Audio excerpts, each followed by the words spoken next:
Yaylığa varıp geldik deşet de ulan.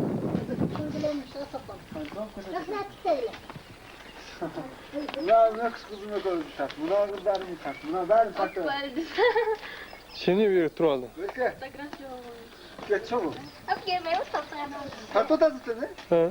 Ha?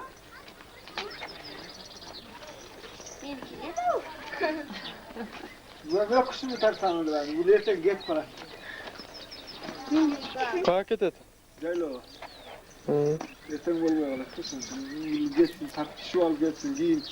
Çoğalma. Özü görsün. Tat tatlı mı? Hı. Tatlı ben de tatlı. Hadi görürüz. Ne kuş? Özünü görüyorsun abi. Vallahi. Привет, Россия, да хоть могла у нас? Ha, televizyon dedi. Ha. Hadi.